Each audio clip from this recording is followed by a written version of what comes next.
Here we're gonna have Dr. Umar Johnson, aka Ifa Tunde.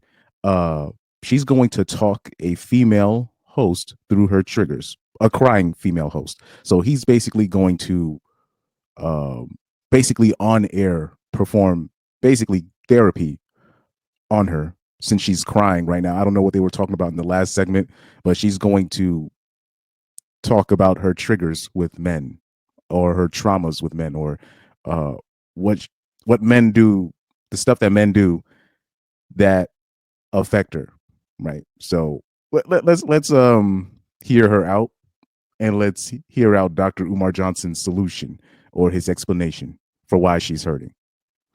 Fair use again. What's on your mind, princess? Because you're processing your femininity. Talk to us. Men, and they don't realize that they do this, but they groom a woman to how they want to be. Yes. And then 2 years, 3 years go by, and it's like the woman is just trying to get you to just do everything you need to do. She's literally clearing your plate. You go focus on this. I got XYZ. Only for you to just throw that shit away. That's a trigger, especially for somebody that is very emotionally, physically, spiritually invested into you, and you just throw that shit away. That shit sucks. There's no insurance she can buy that will reset her back with her armor on. She got to build that armor back up. Do you know how hard that is when she's dealing with her own family problems? She's dealing with her own baby daddy problems. She's dealing with her own traumas from childhood. She working 2 and 3 jobs. She's trying to keep the bills paid. And on top of that, we got to keep in mind that Black women exist within a context, unlike Asian women, unlike Caucasians, unlike Arabs, East Indians, Latinos, and Jews, where she don't really have a strong female support network.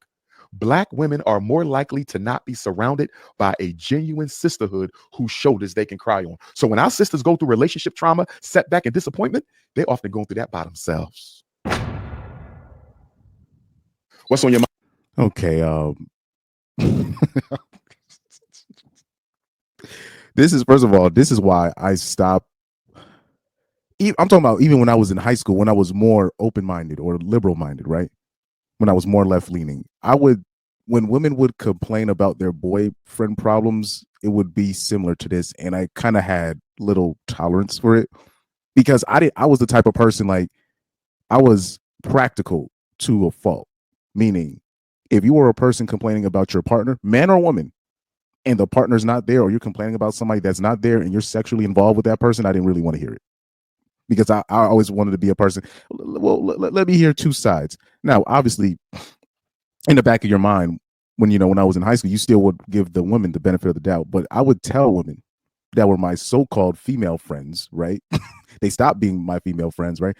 When they would complain about their dudes or whatever they're going through, I would just be like, well, why don't you just listen to him? Why don't you obey him? That's your guy, right? And it was either I gave that advice or I'll be like, I don't really want to hear it. Can we talk about something else? And they have nothing else to talk about.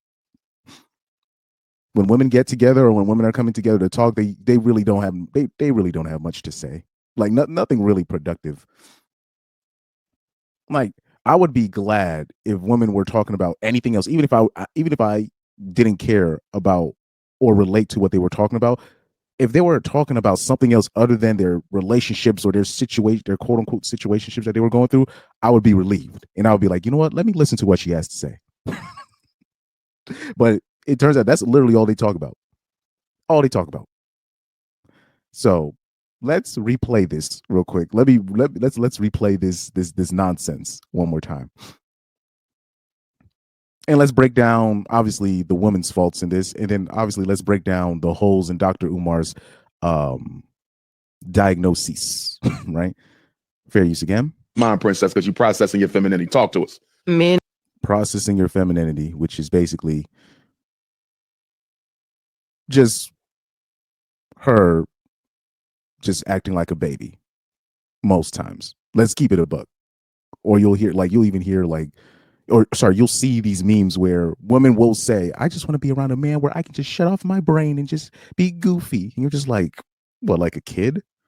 You're just, I'm talking about the broads will be 30 years old making the memes like this. And you're just like, oh. I just wish I could just shut my brain off around him so I could just be goofy. And you're just like, bro. And as a man, you're just like, but that is what they want, really. but they still like want to be treated seriously at the same time, which is just always funny to me. So here she's crying and she's going to talk about what men do in her life. And they don't realize that they do this, but they groom a woman to how they want to be. Yes. And then 2 years, 3 years go by, and it's like the woman is just trying to get you to just do everything you need to do. She's literally clearing your plate. She's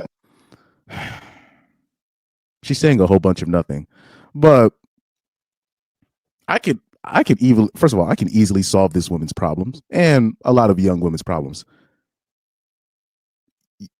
Ladies, you need to date normal people. You need to date people that are normal, that have a job, like a stable job, or a man with hobbies, right? A man with a set schedule. Stop fornicating with drug dealers and criminals and unemployed bums and SoundCloud artists and musicians and athletes that you don't know that well, right? Player boys. If you just stop doing that and then do what I told you in the beginning, that literally solves. I'm not even good. That's not even. That solves about 60% of their problems. About, I would say about 60%. That is a high percentage. What I'm saying. If you just do that, that solves about 60% of your relationship problems. Everything else can be worked on. But what women do, especially in their younger years, we notice they chase after Pookies and Ray Rays, particularly black women. They give their heart to drug dealers, and they'll be like 16, 17 years old, or 8, even, in their early 20s, right? Late teens. Dudes that really treat them as an option, right? And now she wants to talk about grooming, and men will groom you to what they need you. Nah. And and a lot of times women will use the word groom is because they can't accuse the guy of being a liar and a manipulator, really. Because a lot of those guys, they're upfront about who they are, or it's not that they have to say who they are. It's pretty obvious, but they just, because women want what they want, they're just going to look past the red flags because they want what they want. And when it burns them, oh, he groomed me to think this way. And you're just like, no. Remember, I've shown that thread many times. The baby dad thread. I'm so happy that woman leaked that thread out, because it literally removes all this stuff about manipulation and all this. I even saw a black woman react to that baby dad thread. She was like, "There's no way you looked at these men and you were just like, this guy will be a good father. There's no way." But women, but particularly when you're talking about black women, they are imprinted by degenerates, and they wonder why things just don't work out for some weird reason. And I already told you, athletes don't get first dibs. It would make sense though, in theory, but particularly and especially in the BW community, but and even in mainstream society, really, I'm not even gonna lie. Even in mainstream society, it's the quote unquote bad boys, or the dudes that are above the law, the drug dealers. Those guys get first dibs. Those guys get first dibs. Not even the athletes, not even the basketball players or the football players. They don't get first dibs.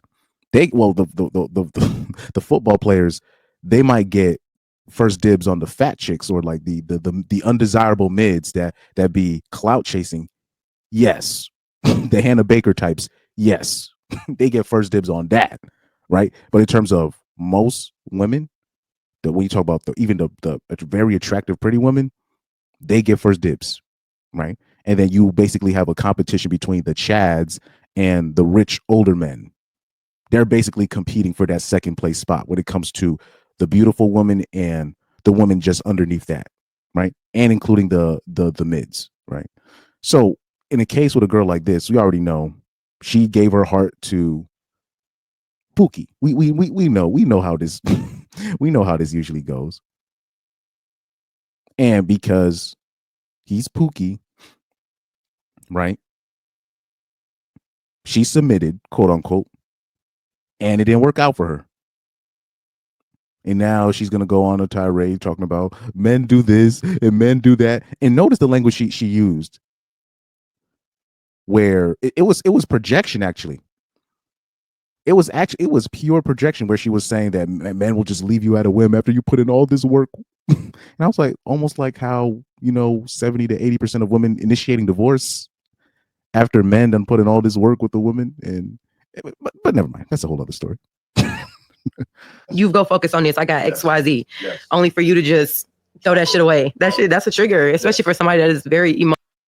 And you think it's not a trigger for men when they put in years of work, years of financial investment into the wife, the kids, just for her to move on because she's not quote unquote happy. And like I said, for the divorce clip, for it to be 80% of women initiating divorce, and the real divorce statistics is really 60% of 60 to 70% of marriages end in divorce. The divorce rate, how they measure it, is actually very faulty. You actually have to take, if you're taking the actual statistics of divorce, right? What you need to do is you take all the marriages from a certain time and you just track them over time, how many of them ended in divorce. That's how you're really supposed to track it. But what they do is the way they measure the divorce rate is they take the amount of people that are married and then they compare that to the amount of people that are divorced in that year. And then they make a math equation comparing the two, and that's how they come up with the divorce rate. That's faulty. You need to you gotta look at marriages in total, not by year by year. You need to take it in total from a certain time period, and then you track all of them and see how many ended in divorce. That's how you're supposed to measure it. But if we actually did it like that, men would be like, I ain't touching marriage. There's not even an option. So with all of that being said, then you have, of those divorces, 80% of 70 to 80% are initiated by women. So if you have a percentage that high, that's not women leaving because the dude was cheating or abusive or whatever. No. This is where you start putting your thing in. How is it 70 to 80%? Interesting. Hike of divorces once no fault divorce is implemented. Interesting. I don't know why. In the stats, or just the illustration, or just overall looking at the situation, it's pretty obvious. They're just leaving because they feel like it. Now, whenever women get a taste of their own medicine, of what they do to most boys, and then they'll meet that one dude with options, or like they'll meet one of the few dudes with options, or they'll meet with the dudes with options, and when they get left the same way like that, it devastates them. Or even worse, I always say this. Well, and I think in her case, she just it's a pookie. But another thing that will send women into a mad tirade is if she considers you the man that she's quote unquote settling for, and if you leave her, or if she catches you cheating, and you're the quote unquote the man that she quote unquote settle for, oh, she's gonna lose her mind. She is going to lose it. But I say in this case, this is just a pookie. Like in this situation, there's an easy fix for her problems. Stop dating drug dealers. It's very simple. Emotionally, physically, spiritually invested into you, and you just throw that shit away. That shit sucks. There's no insurance she can buy that will reset her back with her armor on. She got to build that armor back up. Do you know how hard that is when she just stop dating drug dealers and criminals, and that could probably help her out a little bit. dealing with her own family problems? She dealing with her own baby daddy problems. She dealing with her own trauma. Well, that's why you're not supposed to be dating single moms. That's from childhood. She working 2 and 3 jobs. She trying to keep the bills paid. And on top of that, we got to keep in mind that black women exist within a context, unlike Asian women, unlike Caucasians, unlike Arabs, East Indians, Latinos, and Jews, where she don't really have a strong female support network. Black women are more likely to not be surrounded by a genuine sisterhood whose shoulders they can cry on. So when well, yeah, but that's basically all women. There's no the sisterhood is it's kind of a myth, but it's not at the same time, meaning they come together as one to defend themselves from being slut shamed from a man, or if they come together as one, if a man is holding a woman accountable for her actions, that's when they'll come together as one and defend the woman. But really, at the end of the day, the sisterhood is not a genuine force for good. There's no real sisterhood. And I'll say this, there's really no brotherhood either in the real world, in my opinion. But there's definitely no sisterhood. And that's really with all races. Even when it comes to older women and younger women, a lot of the stuff that younger women do that men hate is because a lot of those younger women got that advice on how to act from their moms, their grandmas, their aunts, and women older than them. You got like I've seen women talk about. I've seen 22-year-old women on Instagram saying, "I got Botox." I'm like, who told you to get Botox? It wasn't even their friend. It'll be their moms or the women older than them at their jobs telling them to get Botox. The older women at their job telling you don't have to accept this from this and that. Just date around. Date multiple men. That advice, they got that from older women. Then at the same time, you have these same older women now targeting the younger men that they told the younger women to to leave. It's they don't understand it's a competition. It's always a competition. It's always a competition. So there's no real sisterhood, just really in general. Sisters go through relationship trauma, setback, and disappointment. They often go through that by themselves. But yeah, but a lot of this I can tell, with her, excuse me, a lot with her, the woman in this video, a lot of her tears are basically self-inflicted. And I'm not trying to be a a-hole or anything, but it's always the same stuff. It's always the same stuff with them. That's messed up how I made it sound like that, but it's fact.